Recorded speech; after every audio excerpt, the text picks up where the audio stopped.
Le DAF Fresh Morning, c'est 104.5 tonnes de bonne humeur. Tous les matins sur Urban FM. Vous êtes sur les 104.5 Urban FM, la station Urban, on est avec Jean-Paul. Jean-Paul, bonjour. Bonjour, DAF Fresh. Comment tu as trouvé les demi-finales? Intéressante. Même si moi, je ne suis pas surpris par le fait que la Côte d'Ivoire l'ait emporté. Comme je l'ai dit, ils étaient dans une dynamique telle que je voyais mal comment la RD Congo pouvait les battre. Hein. Même s'il y avait une statistique qui était quand même en faveur de la RDC, à savoir qu'à chaque fois qu'ils étaient arrivés en demi-finale et qu'ils avaient battu le pays organisateur, ils avaient remporté la compétition. Donc, ils l'ont fait 2 fois. Donc, mais comme la dernière fois, ça a remonté quand même en 74, donc c'est quand même assez loin. Donc, je me disais 50-50. Déjà, à partir des quarts de finale, j'ai arrêté maintenant de... Moi, j'ai juste vu que l'Afrique du Sud comptait trop sur le gardien. Voilà, c'est-à-dire que... Ils ne se sont pas rendus compte que les Capverdiens n'étaient pas des bons tireurs. Enfin, que Par contre, les Nigérians, c'était des très bons tireurs. Voilà. La preuve, c'était des très bons tireurs. Et oui, tu as raison. Comparé aux Capverdiens, les Nigérians ont très très bien tiré. Ils n'ont raté qu'un seul tir au but, alors qu'ils ont placé les 4 autres. Et là, malheureusement pour les Sud-Africains... Le mur de Berlin de René Ruth. Voilà, c'est pas passé. Ton faux mur de Berlin, vraiment. C'est pas passé. Une tragédie. On repart combien d'années en arrière? On va 109 ans en arrière. Hein, on va parler, une fois n'est pas coutume, on va parler d'un film, mais d'un film qui est vraiment ancré dans l'histoire du cinéma. Et on va essayer d'aborder deux aspects. Il y a un aspect très positif et un aspect malheureusement très négatif. Alors le film, il est sorti la première fois le 8 février 1915 et le titre c'est The Birth of a Nation, donc la naissance d'une nation. Alors c'est un film qui a été réalisé par David Wark Griffith et en fait ce film-là, et si tu veux, c'est l'adaptation de deux romans de Thomas Dixon Jr. qui étaient parus en 1905. Le premier roman, c'est The Clansman, an Historical Romance of the Ku Klux Klan. Et le second roman, c'est The Leopard Sport. Alors, c'est un film qui parle de deux choses. En fait, donc, dans les deux romans, il y a 2 parties. Il y a une première partie qui raconte un peu la guerre de sécession, parce que l'histoire du film se déroule dans les années 1860. Et donc, dans cette partie, évidemment, on retrace un peu les combats sanglants qui ont eu lieu durant cette guerre de sécession. Et puis la deuxième partie, et c'est la partie la plus problématique de Birth of a Nation, c'est justement la partie où on parle de l'après-guerre de sécession, où on fait l'apologie du racisme, notamment le racisme anti-noir. Vraiment, on fait l'apologie de ce racisme-là en mettant en avant toute une série de préjugés comme quoi les Noirs sont des sauvages, qui sont violents, qui passent leur temps à violer les femmes et à voler les Blancs. Et aussi, il fait l'apologie d'une organisation qui est tout aussi problématique, qui est le Ku Klux Klan. Donc, il revient aussi sur la naissance de cette organisation qui est ouvertement raciste et qui continue d'exister aujourd'hui. Mais donc, pour l'aspect pour l'aspect positif de ce film, il faut d'abord savoir que David Wark Griffith, lui, il a 40 ans lorsqu'il réalise The Birth of a Nation. Et en 1915, il a déjà quand même une très très bonne expérience dans le cinéma, puisqu'il a déjà réalisé une centaine de films. Mais à l'époque, il faut savoir que la longueur d'une bobine faisait 300 mètres. Et donc, avec 300 mètres de bobine, on faisait maximum des films de 10-15 minutes, pas au-delà. Et donc, il a fait énormément de courts-métrages. Maintenant, dans la même période, en Europe, au début des années 1910, ils vont trouver une technique pour pouvoir raccorder les bobines et donc faire des films beaucoup plus longs. Et c'est ce qui va se passer parce qu'en 1912, il y a l'Italien Enrico Gazzoni qui, lui, va il va faire un film qui s'appelle Quo Vadis. Et ce film Quo Vadis dure environ 2 heures. Et la particularité de ce film Quo Vadis, ça va être le premier film dont l'essentiel des décors se font à l'extérieur et avec des centaines de figurants. Donc pour la première fois dans l'histoire du cinéma, on va utiliser des décors réels et on va mettre des centaines de figurants pour essayer de donner beaucoup plus de réalisme, notamment aux images et à la narration, aux images que l'on va filmer dans le film. Et donc, lui, lorsqu'il va regarder ce film Quo Vadis de Enrico Gazzoni, il va se dire, tout simplement, on peut faire la même chose. Et donc, ce qu'il va faire, c'est qu'il va acheter une douzaine de bobines. Et donc, avec cette douzaine de bobines-là, il aura la capacité de faire un film d'à peu près 3 heures. Et donc, c'est là où il va décider donc de prendre les films les 2 romans de Thomas Dixon. Et donc, il va essayer de les adapter pour en faire un seul et unique film. Et il va aussi, justement, s'inspirer d'Enrico Gazzoni en allant tourner des plans à l'extérieur. Et donc, dans la première partie, dans laquelle on parle de la guerre de sécession, il va demander à des militaires diplômés de l'académie de West Point de venir justement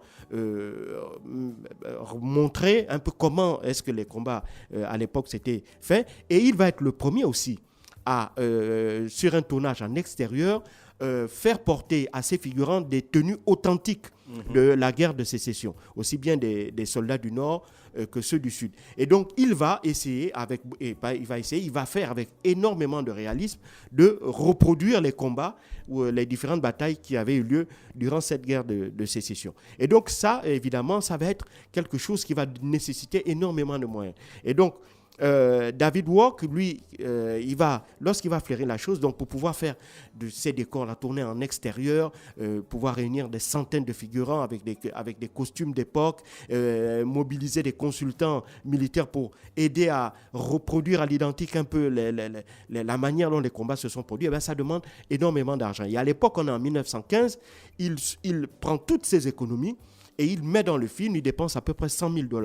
$100 000 de l'époque, ça doit faire aux alentours de $60 millions aujourd'hui. Ce qui était une fortune. Donc, si tu veux, The Birth of a Nation, c'est considéré aux États-Unis comme étant le premier blockbuster de l'histoire du cinéma américain, parce que c'est vraiment le premier film dans lequel un réalisateur ou des producteurs vont mettre énormément d'argent pour la réalisation. Et donc ça, c'est la première. Et puis, d'un point de vue technique, avec The Birth of a Nation, on va mettre en place des techniques tout à fait révolutionnaires dans le cinéma, notamment dans la prise de plan, en avant, en arrière, et c'est la manière dont on va jouer avec la caméra pour véritablement faire jouer les émotions aussi. C'est quelque chose que l'on ne voyait pas trop dans le cinéma américain, parce que le cinéma américain aussi, il ne faut pas l'oublier, c'était ce qu'on appelle un cinéma théâtral. C'est-à-dire que la plupart des films, avant The Birth of a Nation en 1915, étaient tournés en réalité dans des salles de théâtre. Donc on coupait la lumière et on mettait la caméra devant le podium de la salle de théâtre et puis on filmait l'histoire qu'on voulait raconter. Donc The Birth of a Nation va être le premier film véritablement où l'essentiel des plans se font en extérieur avec des centaines de figurants qui portent des costumes d'époque, avec des combats qui vont être chorégraphiés par justement de vrais militaires, de vrais historiens, de vrais spécialistes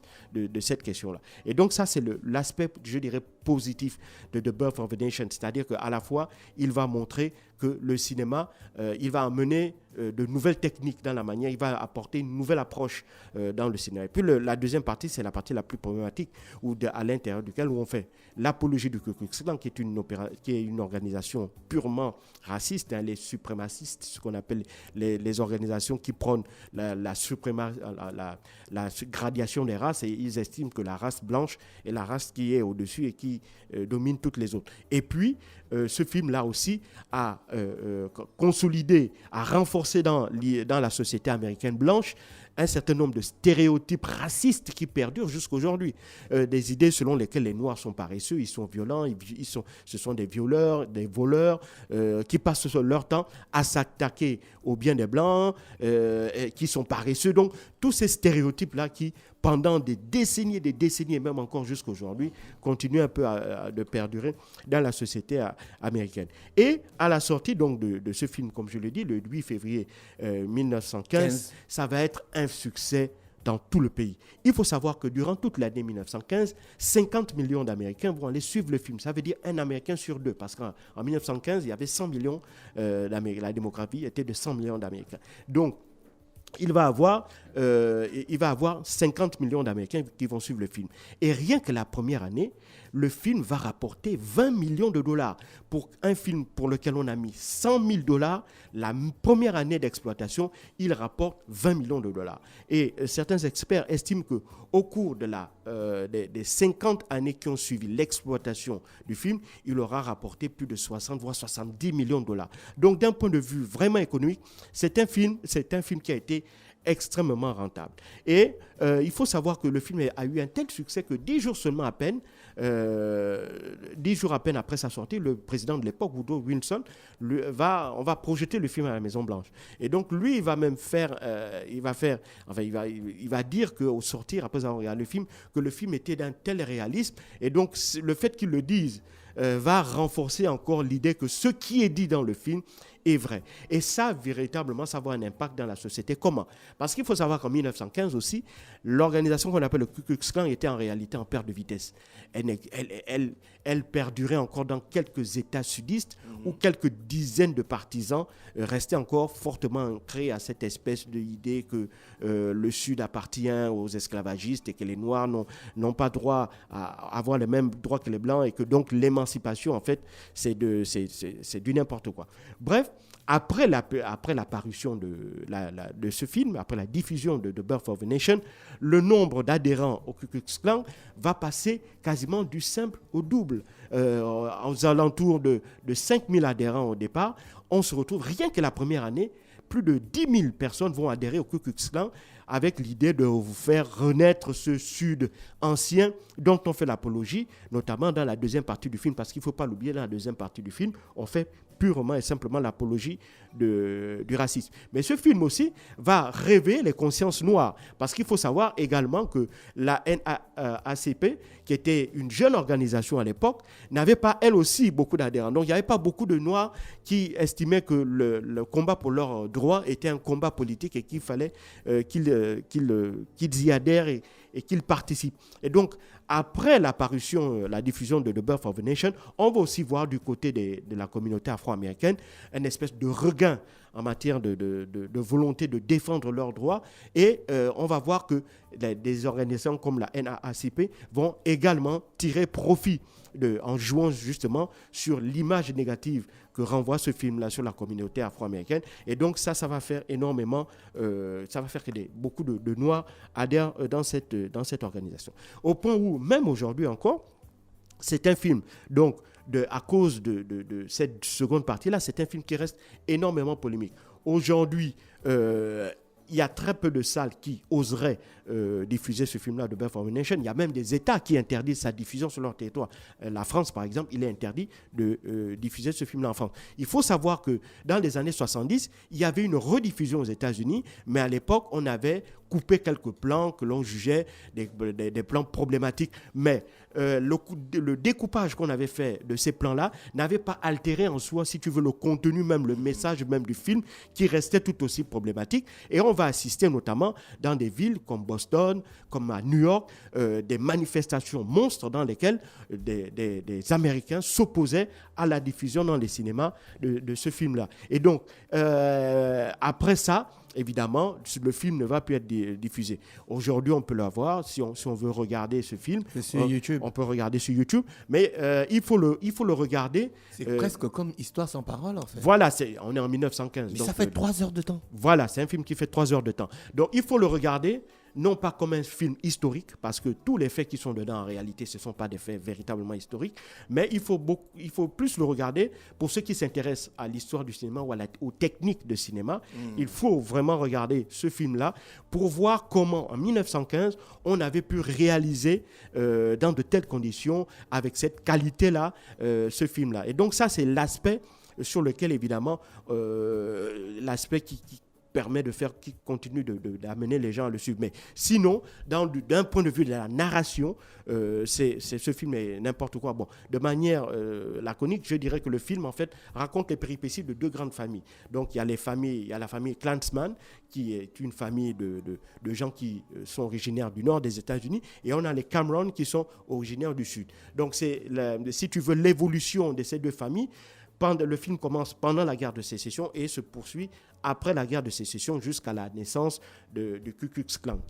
Grosso modo, c'est ça le film. Donc, d'un point de vue narratif, il n'y a pas véritablement quelque chose à en tirer dessus. Mais d'un point de vue technique et d'un point de vue historique, parce qu'il faut quand même le reconnaître, The Birth of a Nation a montré que le cinéma pouvait être une industrie et qu'on pouvait gagner énormément d'argent dedans. Et à partir de là, c'est à partir de ce film-là, The Birth of a Nation, qu'on peut dire que véritablement l'industrie hollywoodienne, l'industrie du cinéma américain a été mise sur les rails.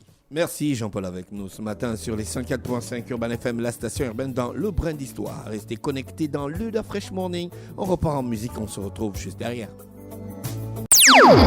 Le Da Fresh Morning, c'est 104.5 tonnes de bonne humeur. Tous les matins sur Urban FM.